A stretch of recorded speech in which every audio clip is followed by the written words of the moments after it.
제 12장.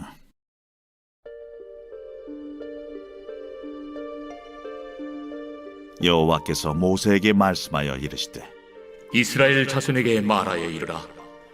여인이 임신하여 남자를 낳으면 그는 이레 동안 부정하리니 곧 월경할 때와 같이 부정할 것이며, 여덟째 날에는 그 아이의 포피를 벨 것이요, 그 여인은 아직도 33일을 지내야 사녀리 깨끗하리니, 정결하게 되는 기한이 차기 전에는 성물을 만지지도 말며 성소에 들어가지도 말 것이며, 여자를 낳으면 그는 2일에 동안 부정하리니 월경할 때와 같을 것이며, 사녀리 깨끗하게 되면 66일을 지내야 하리라. 아들이나 딸이나 정결하게 되는 기한이 차면 그 여인은 번제를 위하여 1년 된 어린 양을 가져가고, 속죄제를 위하여 집비둘기 새끼나 산비둘기를 회막문 제사장에게로 가져갈 것이요, 제사장은 그것을 여호와 앞에 드려서 그 여인을 위하여 속죄할지니 그리하면 사녀리 깨끗하리라. 이는 아들이나 딸을 생산한 여인에게 대한 규례니라. 그 여인이 어린 양을 바치기에 힘이 미치지 못하면 산비둘기 2마리나 집비둘기 새끼 2마리를 가져다가 하나는 번제물로 하나는 속죄제물로 삼을 것이요, 제사장은 그를 위하여 속죄할지니 그가 정결하리라. 샬롬, 반갑습니다. 오늘도 큐티로 여는 기막힌 하루입니다. 오늘 나눈 말씀은 레위기 12장 1절에서 8절의 말씀으로 아이를 낳은 여인에 대한 규례라는 제목의 말씀을 나누려고 합니다. 우리 앞서 11장에는 외적인 요인으로 인해서 부정한 것과 정한 것을 구별했다면, 정결법 안에서 본문은 내적인 요인으로 인한 부정함을 언급하고 있습니다. 그 가운데서 출산으로 인한 여인의 부정함에 대해서 논하고 있는데요. 그 내용이 어떤 것인지 자세히 살펴보도록 하겠습니다. 첫 번째, 출산에 따른 부정입니다.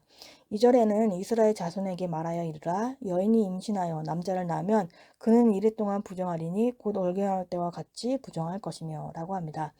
여성의 죄로 인해 그녀에게 선언된 출산의 고통은 이 본문 자체가 출산과 부정을 연결시켜서 제의적으로 접근한다는 점에서 여성의 월경과 연관된 부정이나 하와에게 선언된 출산과 연관되어 보고 있습니다. 아이를 낳은 여인은 부정의 짐으로 정결의 기간에 의식이 필요했습니다. 출산이나 여인 그 자체가 부정한 것은 아닙니다. 다만 아이를 낳는 과정에서 나오는 피와 분비물 때문에 산모가 부정하게 되는 것입니다. 이것을 이해하기 위해서는 먼저 출산한 여인은 어떤 이유로 부정하다고 하고 정한 것인가에 대해서 이유를 살펴보면요. 여인이 아이를 낳는다는 것은 창조 섭리 가운데 하나로서 창조 명령을 수행하기 위한 첫걸음이자 기쁘고 즐거운 일입니다. 창세기 1장 26절과 28절에 따르면 인간에게 주신 최초의 사명은 생육하고 번성하는 것, 즉 출산하는 것입니다. 아이를 낳는 것은 인간의 가장 중요한 사명이자 하나님의 복주심입니다. 여인은 유출은 기본적으로 7일 동안 부정하며 이 기간 동안 부정한 여인과 접촉한 남자도 부정하게 됩니다. 피의 유출은 건강한 삶과 반대되는 개념으로 생명을 상징하는 피가 유출되는 것은 죽음을 상징하기도 합니다. 피를 흘리거나 유출물을 내는 신체는 완전히 결혈이 된 것입니다. 이러한 이유로 산모를 부정하다고 하는 것입니다.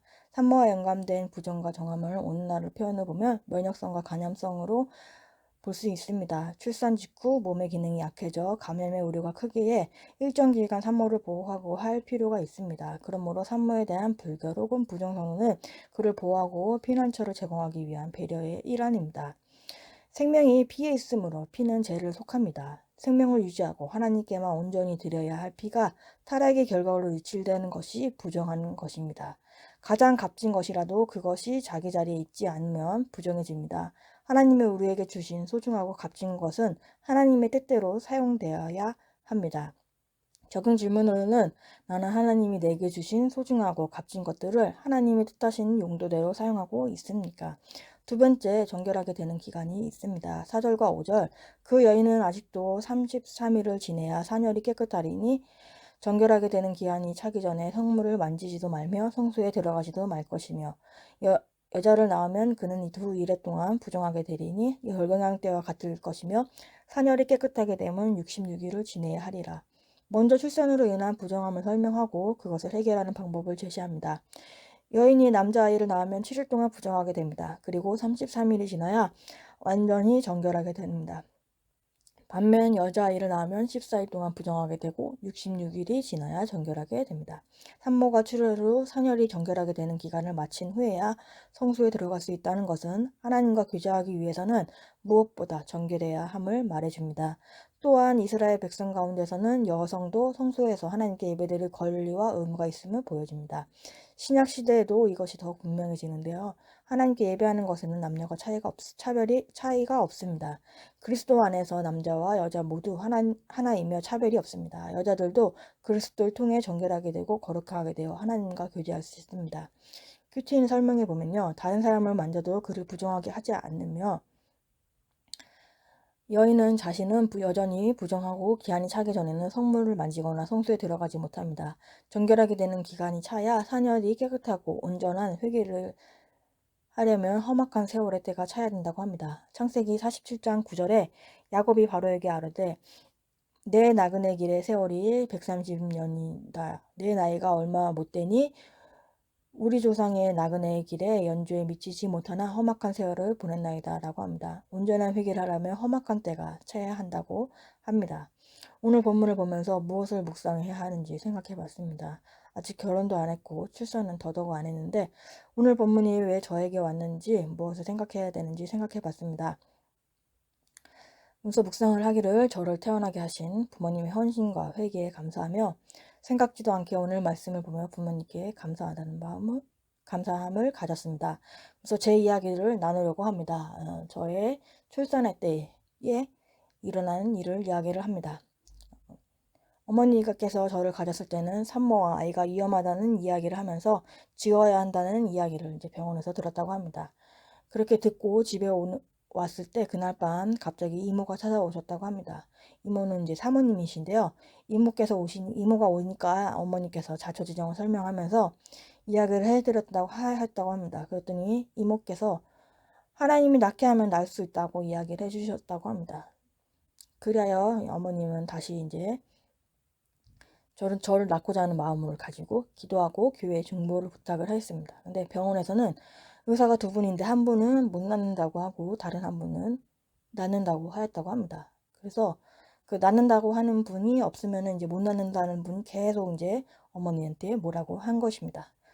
그래서 그때 저는 이제 나오려고 하였고 밖에서는 지우라는 이야기를 이제 다 듣고 있어서 이제 그게 다 태교가 된 것입니다. 그래서 저는 나오려고 했고 밖에서는 지우라고 했던 그게 거절감의 상처가 된 것입니다.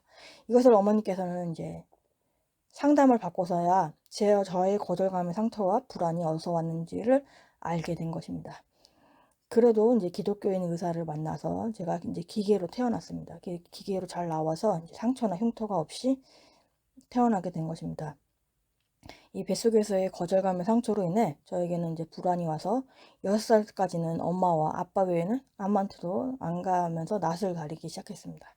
그래서 아직도 저의 상처의 근원은 이제 거절감의 상처가 있습니다. 그래서 거절당하지 않으려고 하는 마음들이 있고 정결하게 되는 기간이 차듯이 저의 이제 회개를 위해서 이런 시간들이 필요했다는 것은 이제 인정이 됩니다. 예전에는 거절감의 상처에 대한 정확한 인지도 없었지만 이제 말씀을 들으면서 저를 직면하면서 세월의 때를 지나고 나서야 이제 알게 된 것입니다. 여인이 아이를 출산하는 행위가 하나님의 창조 섭리에 순종하는 것으로 여인의 당연한 권리이자 의무라는 것입니다. 이것은 어느 누구의 처지와 형편에 따라 포기할 수 있는 것이 아닙니다. 따라서 새 생명을 탄생시키는 일을 기쁨으로 여겨야 하며 동시에 아이를 출산하는 여인은 그 누구보다 귀하고 소중한 존재로 받아야 마땅합니다.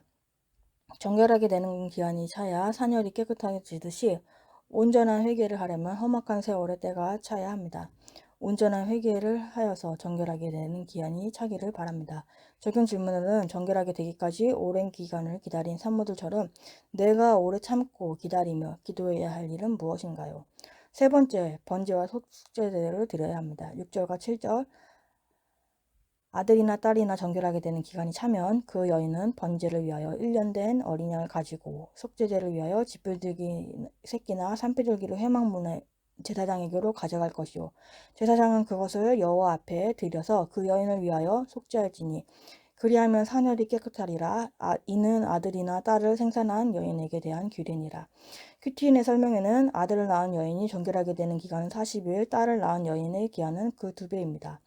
이스라엘 산모는 이 기간에 자신의 부정함에도 불구하고 새 생명을 주신 하나님의 은혜와 원죄의 형벌인 출산의 고통에서 자신을 건져주신 하나님의 긍휼을 묵상했습니다.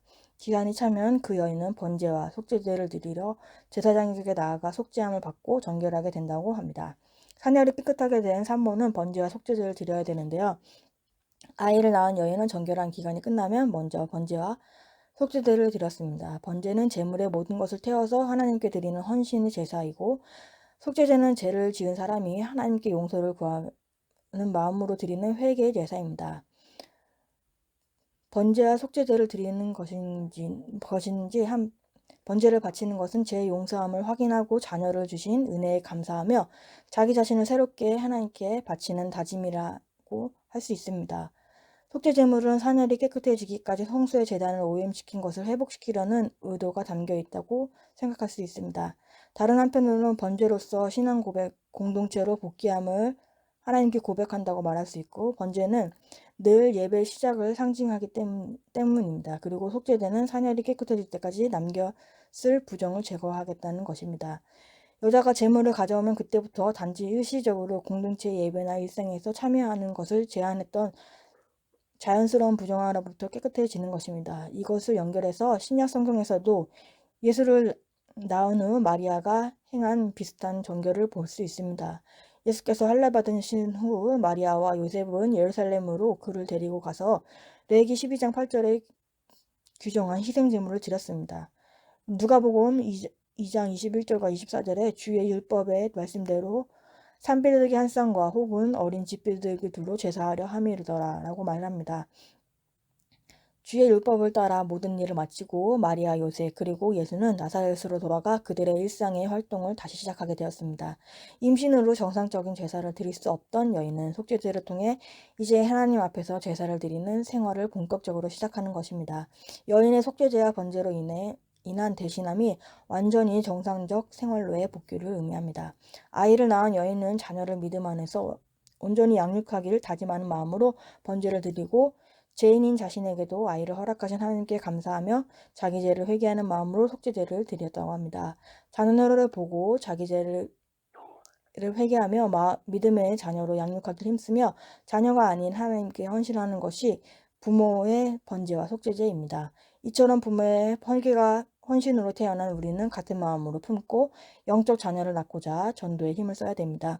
우리에게 자녀가 없어도 우리 교회에 있는 다음 세대들을 위한 중보를 해야 합니다. 우리 모두가 그들의 영적인 어머니와 아버지가 되어 그들의 주님 안에서 잘 성장할 수 있도록 기도의 중보자가 되어야 합니다. 이들이 세상 문화에 휩쓸리지 않고 말씀에 잘 붙어 자라날 수 있도록 기도해야 합니다.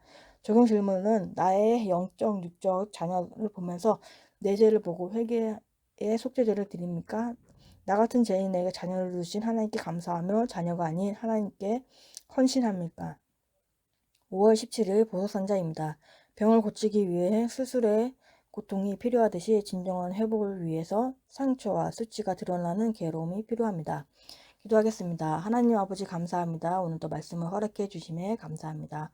부모의 헌신과 회개로 태어났음을 감사합니다. 아직도 거절의 상처가 있지만은 말씀으로 잘 인도받고 해석받기를 원합니다. 정결하게 되는 기간이 차야 사녀리 깨끗하듯 온전하게 회개하여 각자에게 있는 험한 세월의 때가 잘 차야 하는 게 있습니다. 회개하면서 그 기간이 차게 하여 주옵소서. 우리의 영적 육적 자녀를 보고 내 죄를 회개하며 믿음의 자녀로 양육하기를 힘쓰길 원합니다. 다음 세대들이 세상에 휩쓸리지 않고 말씀에 잘 붙어가도록 기도합니다. 믿지 않는 지체나 가족을 위해 애통하면서 기도하길 원합니다. 오늘도 말씀으로 살아나는 하루가 되게 하시고 주님의 은혜를 부어 주옵소서. 예수 그리스도 이름으로 기도합니다. 아멘.